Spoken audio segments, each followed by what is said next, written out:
Shalom, shalom saudaraku yang dikasihi Tuhan. Selamat Natal. Sekali lagi selamat Natal. Selamat Natal, Tuhan memberkati.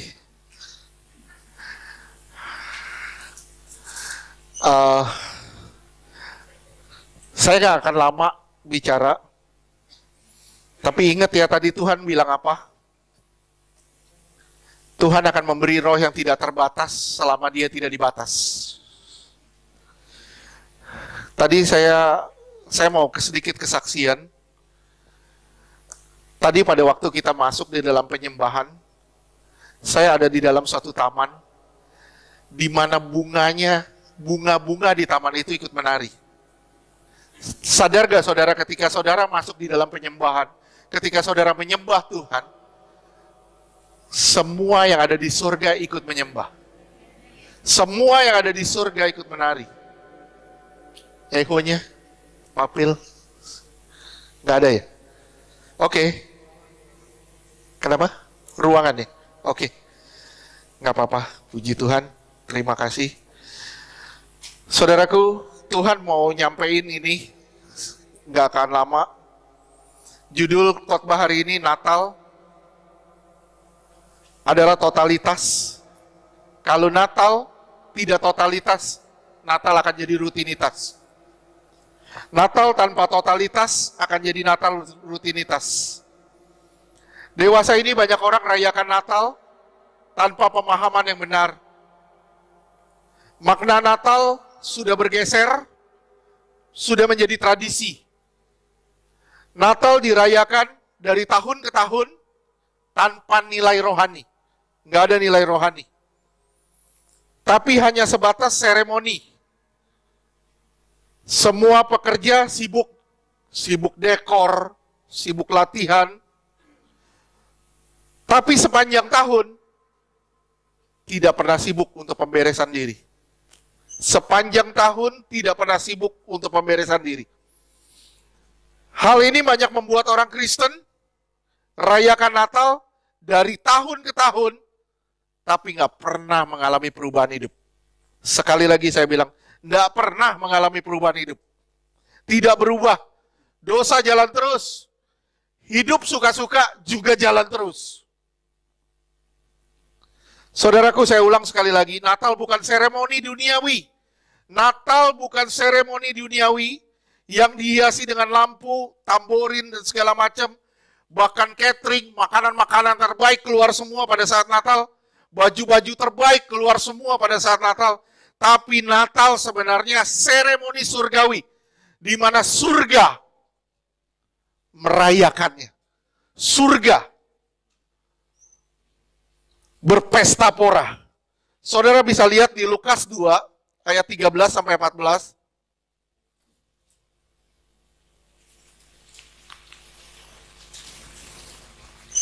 Lukas 2 ayat 13. Dan tiba-tiba tampaklah bersama-sama dengan malaikat itu sejumlah besar bala tentara surga yang memuji Allah, katanya,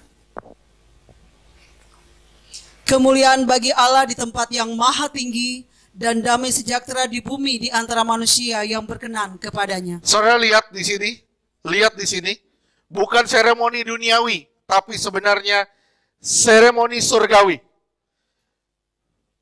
Natal mengingatkan orang-orang Kristen, kita semua, akan kelahiran Yesus. Tapi saudara diingatkan lewat Natal ini. Saudara juga sebenarnya diingatkan lewat Natal ini. Dengan misi yang diemban Tuhan dan misi yang diberikan Tuhan kepada saudara. Supaya saudara menjadi terang dan garam bagi banyak orang. Kalau saudara nggak ingat misi ini, saudara akan hidup dalam rutinitas belaka. Saudara akan hidup dalam rutinitas belaka.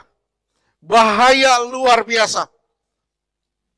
Hari ini kita mau bahas, kalau Natal gak ada totalitas, saudara belum merayakan Natal.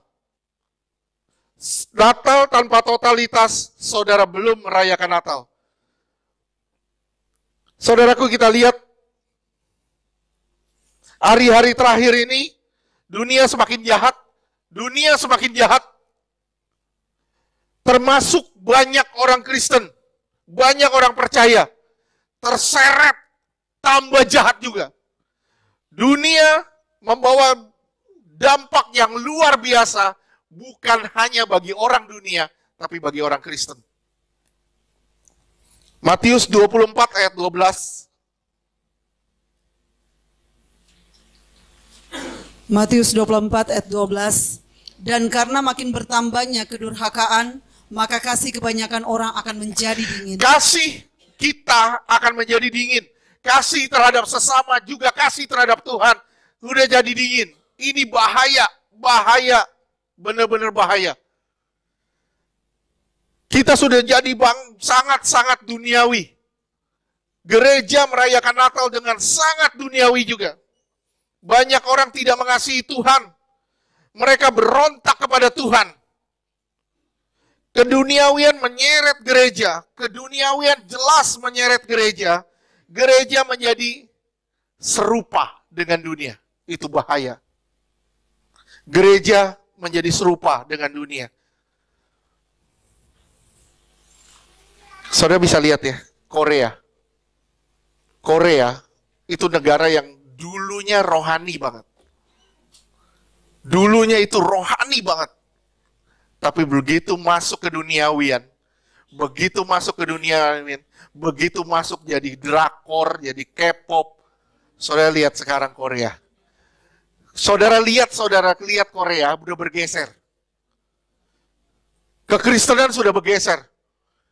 Kekudusan tidak lagi jadi nomor satu. Kekudusan, kebenaran tidak lagi jadi nomor satu.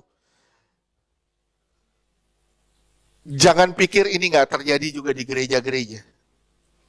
Ini juga terjadi. Sama yang terjadi di luar sana sama di gereja sama. Saudara lihat ya, entertainment masuk gereja. Gereja udah mulai pakai lampu kertar-kertip. Gereja sudah mulai masuk lagu-lagu house, masuk lagu-lagu disco, masuk lagu rap. Akhirnya apa? Gereja menjadi serupa dengan dunia.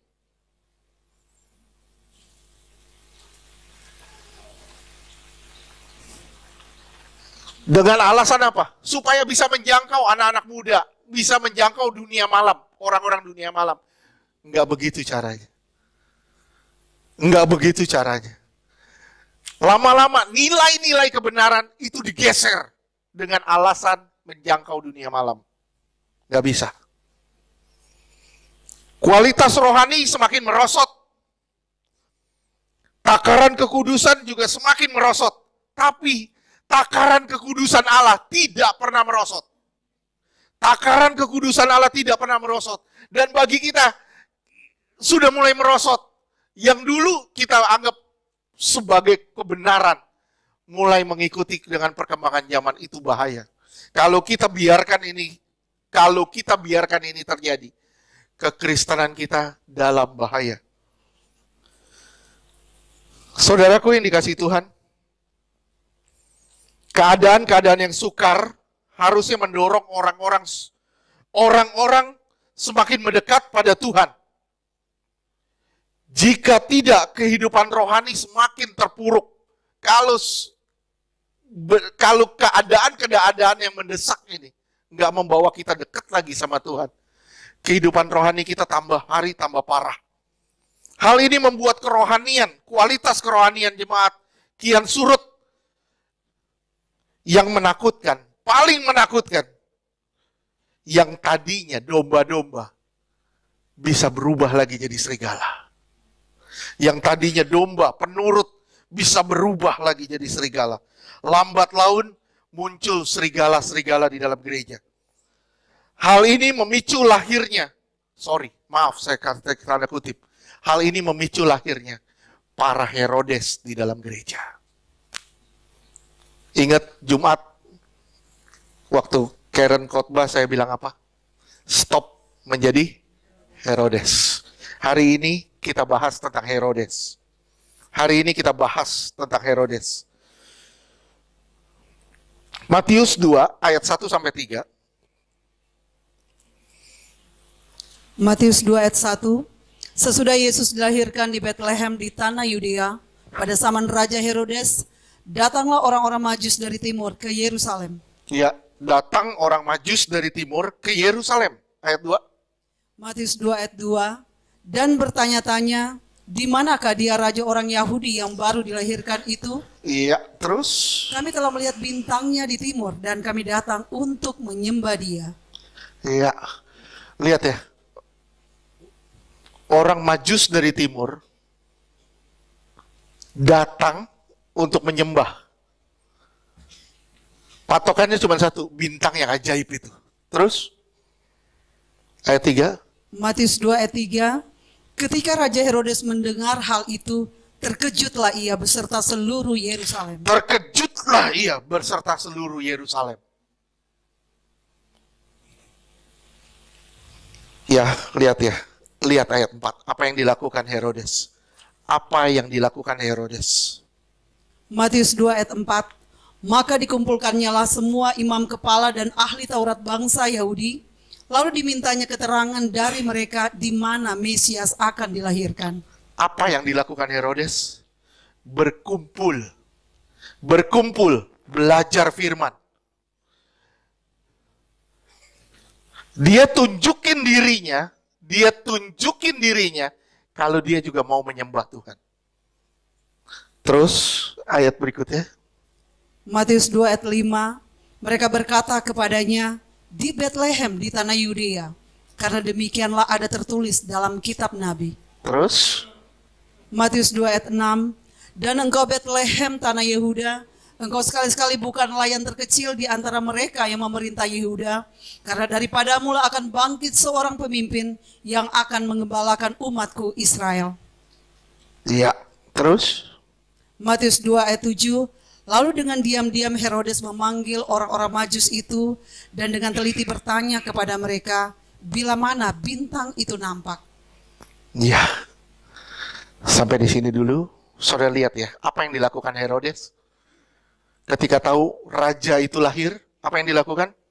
Berkumpul, belajar firman. Dia tunjukin dirinya, aku juga mau menyembah raja itu. Aku juga mau menyembah raja itu. Apa yang bisa saudara petik di sini? Seringkali kita punya sikap seperti Herodes. Kita punya sikap seperti Herodes. Seringkali seakan-akan kita mau menyembah Tuhan. Seakan-akan kita mau menyembah Tuhan. Seakan-akan kita mau belajar firman. Untuk apa? Sebenarnya kita melakukannya hanya untuk kepentingan kita sendiri. Kita melakukannya hanya untuk kepentingan kita sendiri. Kita nggak mau kena kutuk. Kita nggak mau bermasalah. Seakan-akan kita rohani. Seakan-akan kita rohani. Benar, seakan-akan kita rohani. Seakan-akan kita cari Tuhan. Seakan-akan kita mau menyembah Tuhan. Seakan-akan kita belajar firman. Tapi semuanya hanya untuk kepentingan kita. Kita nggak peduli dengan kepentingan Allah.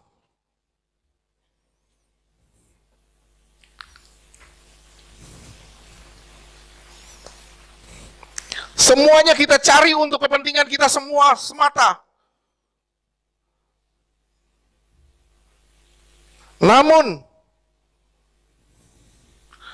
ketika firman mengatakan, ketika firman berkata, kita malah counter firman. Kita malah menjadi penghalang. Kita malah nikmati dosa. Kita malah seakan-akan firman seakan-akan itu menjadi satu legalitas untuk berbuat dosa. Ya, saya kan manusia, saya kan lemah, saya kan bisa jatuh. Daud aja bisa jatuh, si ini bisa jatuh. Kita seakan-akan pakai firman untuk melegalisir dosa-dosa kita. Kita pakai firman untuk melegalisir semua kesalahan-kesalahan kita.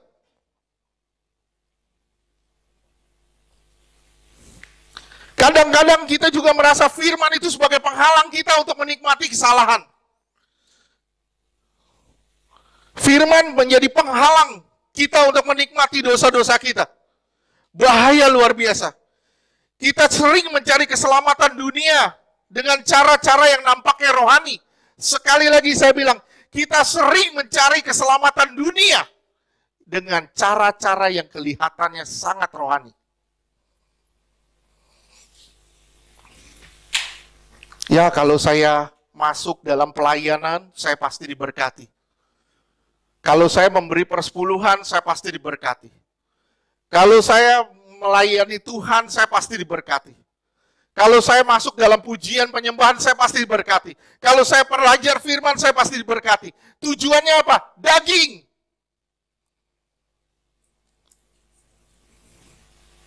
Saya bilang sama saudara, kalau saudara masih melakukan, masih mempraktekkan hal-hal seperti ini, engkau tidak beda dengan Herodes. Sekali lagi, engkau tidak beda dengan Herodes. Semua harus diawali dari hati. Banyak orang ingin tahu firman, tapi tidak ingin sungguh-sungguh mengenal firman. Ingin tahu firman, tapi tidak sungguh-sungguh pengen mengenal firman. Kita tahu firman, tapi tidak ingin sungguh-sungguh kenal Tuhannya. Kita seringkali banyak alasan untuk benarkan apa yang kita lakukan. Apa yang saya lakukan harus dianggap benar oleh firman. Kita sering merasa seperti itu. Cari firman untuk alasan membenarkan diri kita sendiri. Kita tidak hidup total bagi Tuhan. Kalau saudara tidak hidup total bagi Tuhan, mengasihi Tuhan, melayani Tuhan, hidup mati saudara buat Tuhan, saya bilang ya, saudara belum merayakan Natal dengan benar. Saudara belum merayakan Natal dengan benar. Saya pun belum merayakan Natal dengan benar kalau saya tidak total buat Tuhan. Kalau masih ada ego kita, masih ada kepentingan kita, saya bilang, kita belum merayakan Natal dengan benar. Jika kita belum merayakan Natal dengan benar, pantas kita nggak berubah dari tahun ke tahun, kita nggak pernah mengalami perubahan. Ingat 2 Korintus 5 ayat 7.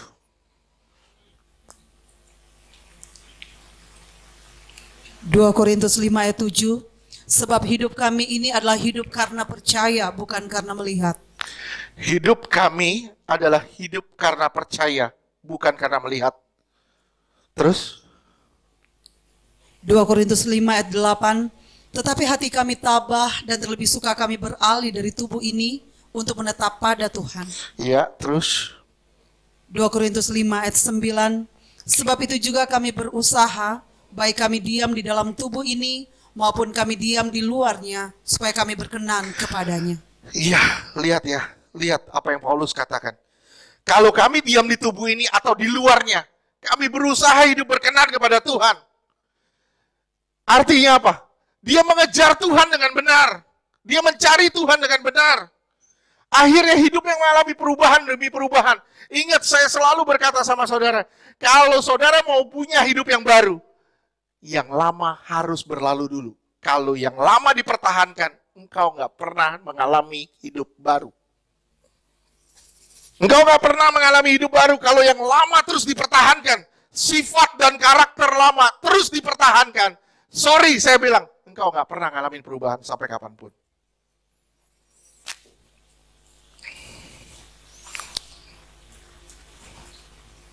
Jika kita terus-menerus cari hal-hal rohani untuk selamatkan hal-hal yang jasmani, kita nggak ada bedanya dengan Herodes. Nggak ada beda sama Herodes. Mari saudaraku, kita selidiki benar-benar diri kita. Apakah kita menyembah Tuhan karena kita mengasihi Tuhan? Apakah kita menyembah Tuhan karena kita mau mengalami hal-hal yang adikodrati? Karena kita mau mengalami pintu-pintu yang terbuka, karena kita mau mengalami terobosan-terobosan. Kita menyembah Tuhan karena apa? Semua harus dimulai dari cinta. Kalau saudara nggak mulai dari cinta, saudara nggak menyembah Tuhan mulai dari cinta, saya bilang, percuma kau mengalami terobosan keuangan, terobosan apapun, tapi engkau menjadi orang yang semakin jahat. Bukan tambah rohani, tapi tambah duniawi. Tambah duniawi. Ayo, mari kita selidiki. Mari kita selidiki. Natal tidak ada artinya kalau kita tidak jadikan Allah sebagai Raja. Natal hanya seremoni belaka kalau kita nggak pernah jadikan Tuhan sebagai Raja. Natal akan jadi upacara-upacara duniawi belaka jika saudara tidak pernah total buat Allah. Hidup bagi diri sendiri. Saudara perhatiin ya, di mata Herodes, Natal itu ancaman. Betul gak sih? Betul? Di mata Herodes, Natal itu ancaman.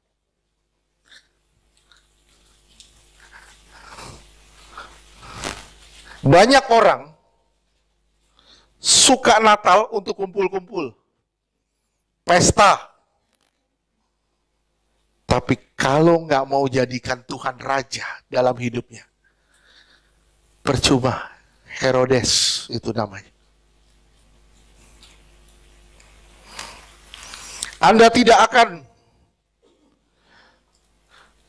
akan mengalami pemerintahan Allah jika Anda terus masih mau memerintah atas diri sendiri sampai sekarang. Natal itu lahirnya Mesias. Dan pertumbuhan Mesias itu harus selaras dengan kematian daging. Dia lahir dalam hidup saudara. Masa dia lahir tapi dia nggak bertumbuh? Kalau dia lahir, dia harus bertumbuh. Kalau dia bertumbuh, engkau harus mati. Kalau engkau nggak mati, dia nggak bakal bertumbuh. Saya ulang sekali lagi. Kalau engkau tidak mati, dia nggak bisa bertumbuh.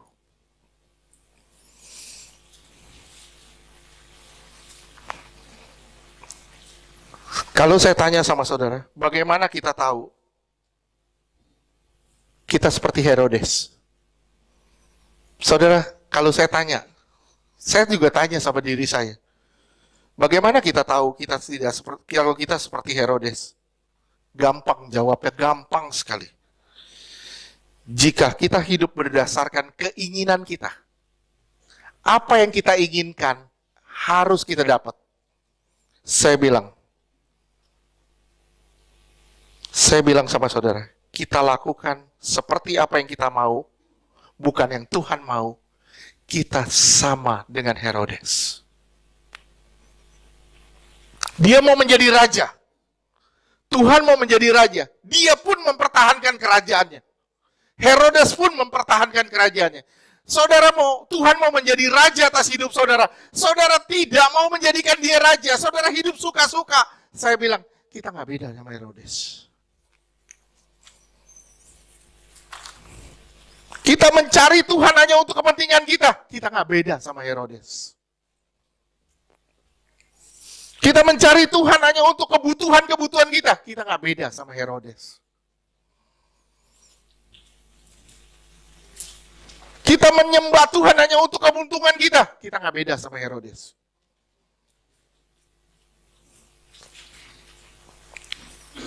Pertanyaan saya sama saudara, bagaimana kita sudah takluk belum sama Tuhan? Sudah takluk belum sama Tuhan?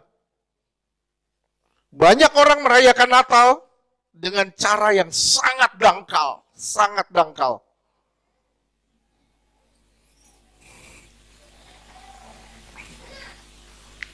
Akhirnya apa? Natal hanya jadi rutinitas belaka. Penundukan kita kepada Allah dapat dilihat dari sikap kita hari demi hari. Sekali lagi saya bilang, penundukan kita terhadap Allah dapat dilihat dari sikap hidup kita hari demi hari. Tunduk gak engkau sama Allah? Tunduk gak engkau sama otoritas Allah?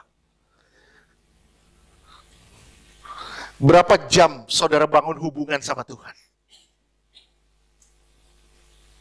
Berapa lama waktu yang saudara pakai untuk kepentingan saudara sendiri?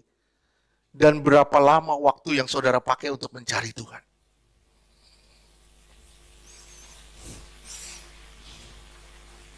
Berapa banyak dari kita nyanyi, nyembah Tuhan, muji-muji Tuhan sebagai Raja. kita sembah puji Dia sebagai Raja. Tapi terus-menerus kita yang jadi Raja. Kita setiap Natal kita nyanyi, sembah dan puji Dia, sembah dan puji Dia, sembah dan puji Dia. Ia Raja. Tapi kita terus jadi Raja. Setiap tahun kita nyanyiin, kita nggak berubah, kita jadi Raja terus. Kita hidup semau-mau kita. Kita hidup sesuka-suka kita. Berapa banyak dari kita masih tersinggungan? Berapa banyak dari kita masih pemarah? Berapa banyak dari kita masih penendam? Maaf, berapa banyak juga dari kita masih penakut? Takut ini, takut itu, takut ini, takut itu. Kerjaannya marah terus, marah sini, marah sana, marah sini, marah sana.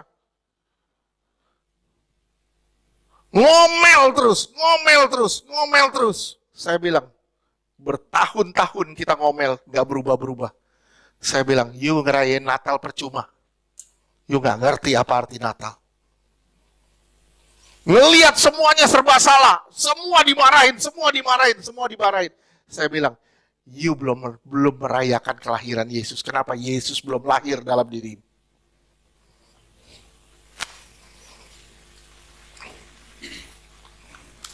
Saudara bisa perhatiin, orang yang berjumpa dengan Yesus, orang Majus. Perhatikan, dia pulang tidak lewat jalan yang sama. Betul gak? Dia pulang tidak lewat jalan yang sama.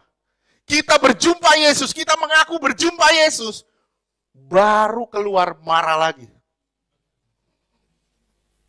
Kita baru berjumpa dengan Yesus, kita bilang berjumpa dengan Yesus, dicolek dikit, ngamuk duluan. Saya bilang sama saudara, saya bilang sama saudara, saya bilang sama saudara,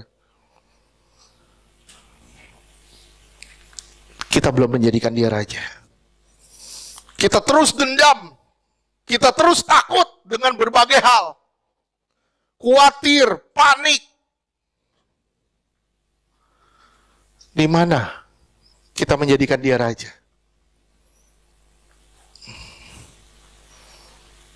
Saudaraku, saya mau ngomong sama saudara ya, simak ya. Ketaatan itu menyeluruh atau sebagian?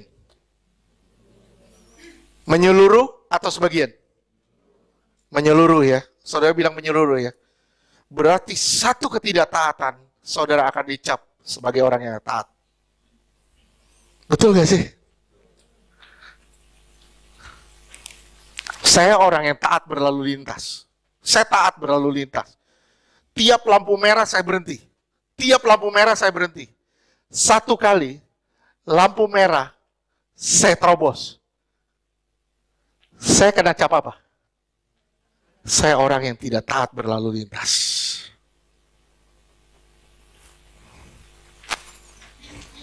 Bisa ngerti gak sih?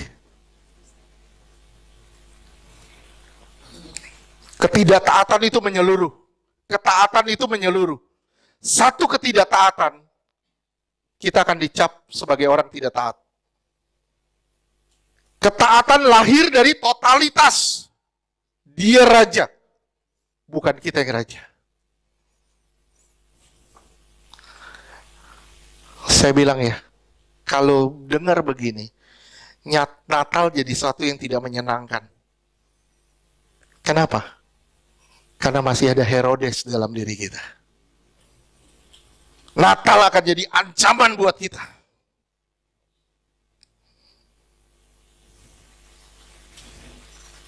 Jangan pernah kita merayakan Natal kalau hati kita menjauh dari Tuhan. Saudara harus dekat sama Tuhan, baru saudara bilang, Tuhan hidup dalam hidup aku. Tuhan hidup dalam hidup aku. Yesaya 29 ayat 13.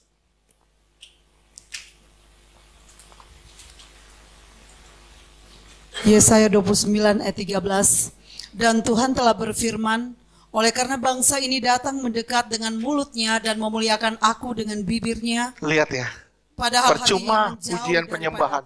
Tapi kalau hati saudara jauh dari Tuhan, Percuma.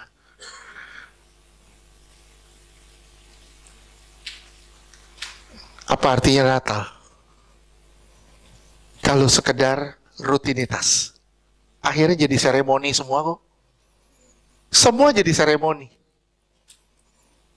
Larinya ke apa? Ke hiasan doang. Dekorasi. Makanan-makanan terbaik. Pesta pora. Larinya ke situ. Gak ada yang lain. Coba kalau saudara jadikan dia raja.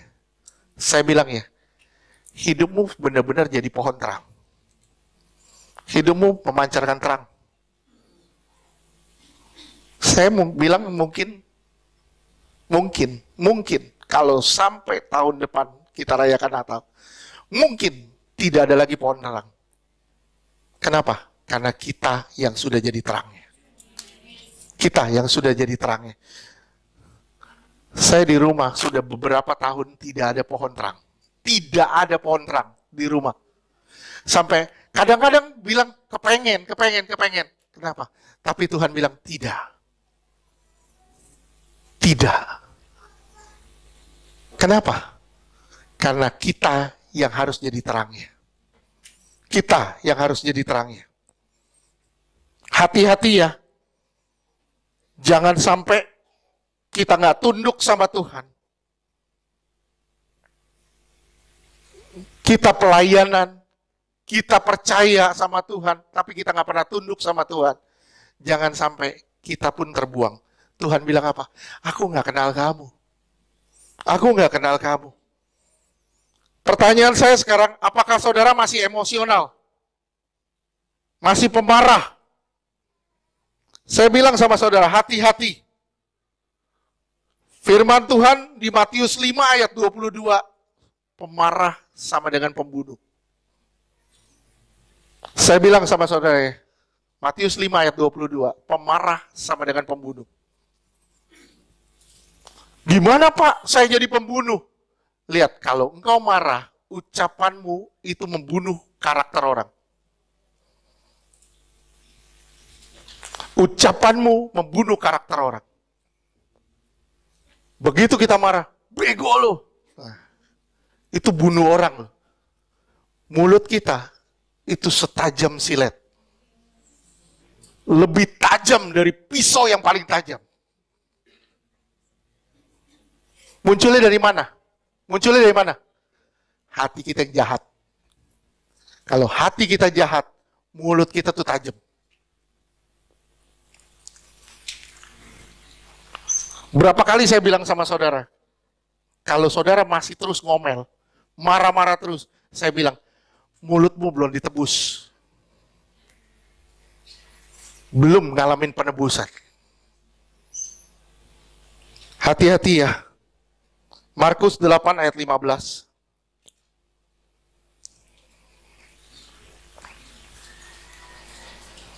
Markus 8 ayat 15. Lalu Yesus memperingatkan mereka, katanya, berjaga-jagalah dan awaslah terhadap ragi orang Farisi dan ragi Herodes. Ragi Herodes, artinya mental Herodes. Kita beradaptasi dengan dosa, asalkan kita untung. Kita rela ambil resiko, asal kita untung. Kita rela tablas kebenaran, asal kita untung. Itu ragi Herodes. Kita khawatir, kita takut, itu pun ragi Herodes. Kenapa saya bilang ragi Herodes? Takut, khawatir. Kenapa Herodes sampai mau membunuh bayi-bayi? Karena dia merasa terancam kedudukannya. Kita takut, merasa terancam. Kita mulai khawatir, kita mulai takut. Itu ragi Herodes. Hati-hati saudara. Hati-hati. Di dalam Tuhan seharusnya tidak ada ketakutan. Kenapa? Karena kita berjalan bersama Allah yang Maha Kuasa. Tuhan mau saudara dan saya jadi seperti Yusuf dan Maria. Lihat di Lukas 1 ayat 38.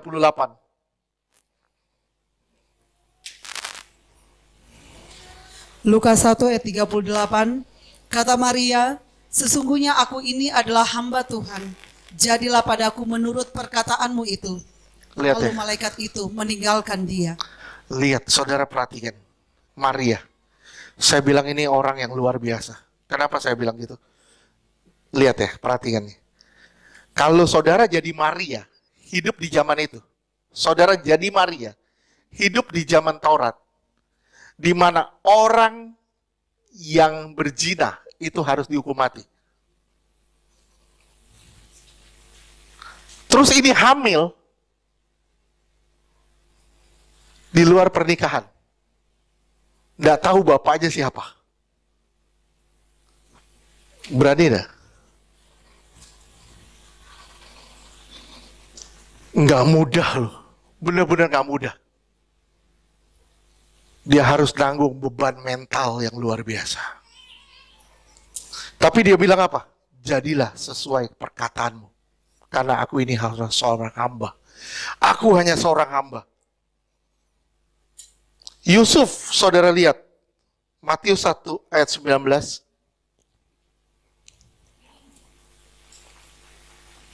Matius 1 ayat 19. Karena Yusuf suaminya seorang yang tulus hati dan tidak mau mencemarkan nama istrinya di muka umum, ia bermaksud menceraikannya dengan diam-diam. Iya, takut ya. Dia takut. Terus? Matius 1 ayat 20. Nggak berani ambil risiko. Terus Tuhan mengasihi Yusuf. Semua kehendak Tuhan harus jadi. Terus? Tetapi ketika ia mempertimbangkan maksud itu, malaikat Tuhan nampak kepadanya dalam mimpi dan berkata, Yusuf anak Daud, janganlah engkau takut mengambil Maria sebagai istrimu, sebab anak yang di dalam kandungannya adalah dari Roh Kudus. Ya, jangan takut mengambil dia. Karena anak yang di dalam kandungan itu, benih ilahi. Terus? Matius 1 ayat 21, ia akan melahirkan anak laki-laki dan engkau akan menamakan dia Yesus, karena dialah yang akan menyelamatkan umatnya dari dosa mereka. Iya, terus. Matius 1 ayat 22, hal itu terjadi supaya genaplah yang difirmankan Tuhan oleh Nabi. Terus? Sesungguhnya anak darah itu akan mengandung dan melahirkan seorang anak laki-laki, dan mereka akan menamakan dia Immanuel, yang berarti Allah menyertai kita. 24. Sesudah bangun dari tidurnya, Yusuf berbuat seperti yang diperintahkan malaikat Tuhan. Yusuf langsung berbuat seperti yang diperintahkan oleh Tuhan. Terus? Ia mengambil Maria sebagai istrinya. Enggak hal yang mudah untuk melakukan kehendak Tuhan. Perlu totalitas, perlu pengorbanan. Saya bilang sama saudara, kalau saudara merayakan Natal, tapi saudara tidak pernah total, saudara akan merayakan Natal dengan rutinitas, begitu-gitu aja, dan setiap tahun hidupmu juga tidak berubah, begitu-gitu aja. Saya cuma bilang sama saudara, kalau saudara nggak total hari ini, kapan saudara mau total? Kalau saudara nggak total hari ini, saudara akan masuk dalam rutinitas, setiap tahun rutinitas, nggak ada perubahan.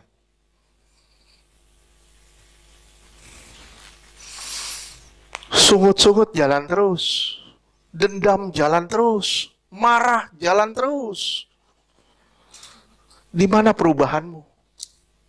Yang Tuhan bilang, kita harus punya buah, kasih, kesabaran, sukacita, damai sejahtera, mana semuanya?